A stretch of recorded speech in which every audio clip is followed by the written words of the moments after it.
In Bangladesh, where polls open in about 2 hours, it's the country's first general election since the ouster of former Prime Minister Sheikh Hasina. More than 50 political parties fielded candidates vying for nearly 300 parliamentary seats. Opinion polls give an edge to Tariq Rahman's Bangladesh Nationalist Party.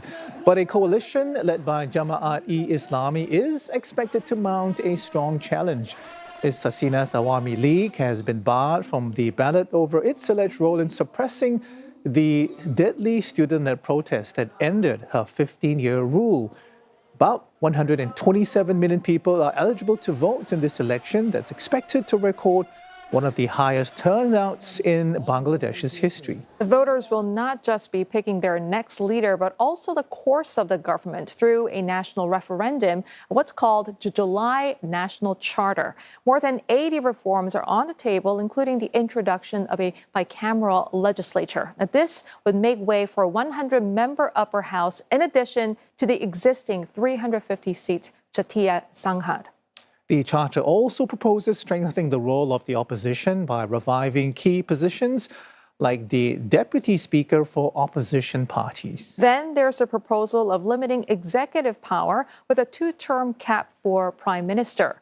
The charter would further separate the judiciary from the executive by transferring the power of appointing top court judges to an independent commission from the president.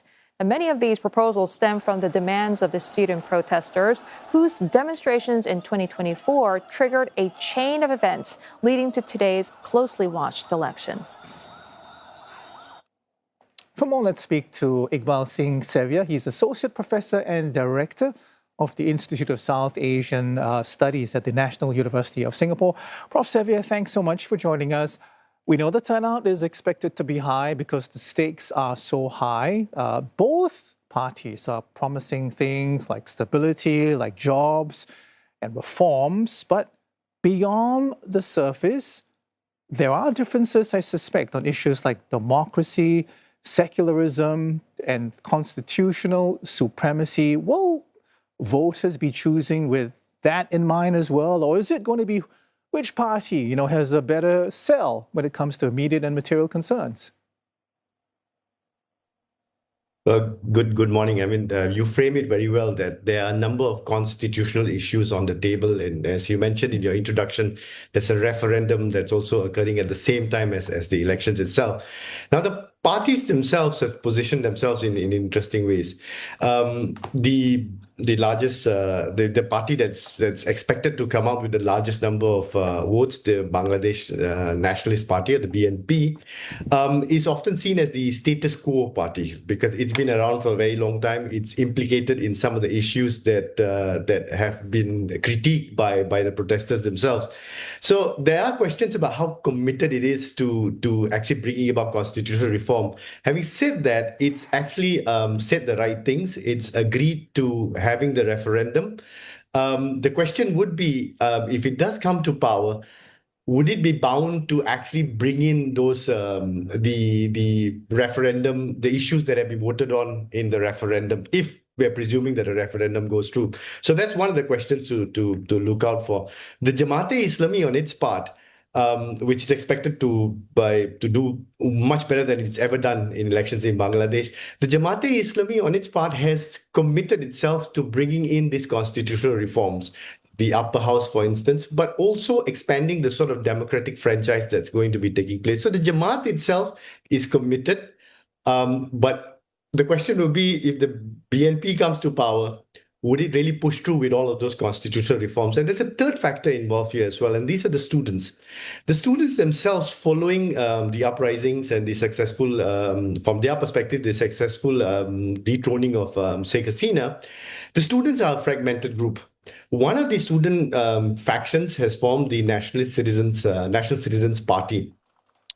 That organization itself, that political movement itself, has a very interesting position because it's participating in these elections primarily to be able to ensure that a referendum is passed in these voting elections. However, it has not signed on to the July National Charter that you mentioned earlier. It's not totally confident that all the parties that have signed on to the charter would actually see it through. So there are questions within there as well. And there are other factions of the student movement that have not really are not participating in these elections. All right. Professor, another question that's being asked is the representation, because with Awami League barred from contesting and Sheikh Hasina in exile, can this election genuinely reflect the will of the people? Because some argue the ban is justified after the uprising. Others are warning that excluding the AL could trigger instability after the vote. How do you assess the risks?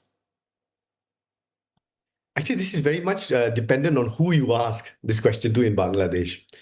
BNP support base would say that yes, the Awami League, because of the actions that it took following the student protest, has barred itself from participating in these elections.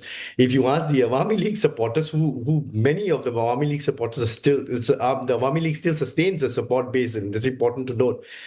For them, this election is not legitimate. So it depends very much on who you ask. But also, as I mentioned earlier, the students themselves are a fractured group. Within themselves as well, there is a strong sense of disillusionment, not just with regards to the Awami League's position, but regards to the fact that the old players who the students were critical of are back in the game. And much of the July Charter has actually been a process of political negotiation between the big players that have always been there. Okay, you mentioned the whole fragmentation among the young, the youth. Why was that energy so difficult to consolidate? And which party is currently best positioned to capture the youth vote? Well, if we talk about the youth vote, it's important to note that the demographics of Bangladesh means that in this election, up to 44% of the voting public will be in the category of youth, somewhere between 18 to 37%. Many of these people are also voting for the first time in these elections. So that's one important thing to note. The other point about which way they will vote, that's a little more complicated in this elections, partly because the initial excitement for the elections among many students has gone into a sense of disillusionment as well, that the status quo players are back. Some of them have moved towards the Jamaat-e-Islami. And the reason for that is not that they support the Jamaat-e-Islami's Islamist political positions, but rather the Jamaat-e-Islami has clearly made the constitutional reform a plank of its manifesto. And also the Jamaat-e-Islami is also reaching out to the youth voters and positioning itself as a clean anti-corruption party. The BNP, on the other hand, has the best chance of winning. So some votes have moved towards the BNP because of that. But generally, an election in Bangladesh, you need the ground networks, you need the party structure to be able to get people to vote. And that's where the BNP is dominant. You talked about some people being disillusioned, particularly the students. So my question is, does the country as a whole still trust in the electoral process and believe in democracy, you know, despite what Sheikh Hasina has done, especially in the final years of a rule, and holding, I suppose, questionable elections? Yeah, I guess much will depend on what the turnout in the elections really is today. And we anticipate that there will be a good, strong turnout. We also anticipate that the referendum would be voted in. So there will be a vote towards affirming the democratic process and a vote towards bringing about greater democratic norms and constitutional reform. So I think that will be one indication. The other issue would actually play out after the election. So there's one thing about watching what the results of the elections are. I think the main way to actually address your question will be to look at what happens in the following months. If we look at the history of Bangladesh, we have seen a number of cases in which there have been coups, counter coups, elections, and elections that are followed by protests, etc. Now, depending on the elections, the results of the elections, we might see a situation of more political bargaining, more political contestation, and more street protests in the following weeks.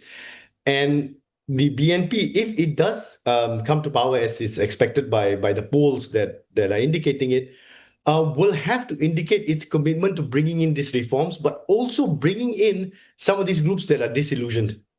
Okay, speaking of BNP, I just want to point out that given the party's own history of corruption allegations and dynastic politics, do they still matter to voters? And do you get a sense that the party meaningfully reformed? Well, the BNP has retained, despite being in political wilderness for the past two elections, the BNP has retained its support base. So it has that network. It will be able to turn out its voters. The question would be what it does when it comes to power. You rightly note that it itself has been implicated in several corruption cases. And in fact, that's one of the reasons why factions of the students who are involved in the movement have been disillusioned by what's happening now, because it is very much seen as a status quo party. Its own position with regards to constitutional reforms have been complex. It has supported the demand for constitutional reforms. For instance, you highlighted the issue of the need to develop a upper house. Now, many of those who push for the reform argued that the upper house should be voted in on a proportional representation system basis. The BNP, on its part, is very hesitant for such a system to come in because it is pushing for a system of election for the upper house in which those who dominate the lower house would essentially dominate the upper house as well. So its own commitment to these constitutional reforms come with a little question mark there. We've seen over the past weeks that the bureaucracy has stifled the reform process. What happens when the BNP comes back? Would it be status quo politics? And if I could just throw something in here, right?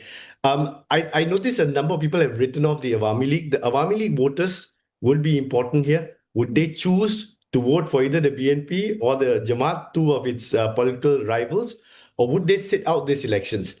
Either way, that voting bloc of the Awami League supporter would be important, and there's every chance of the Awami League coming back in future elections. Understood. We have to leave it there, I'm afraid. Thank you so much for your time this morning. Iqbal Singh Sevea is Associate Professor and Director at the Institute of South Asian Studies at the National University of Singapore.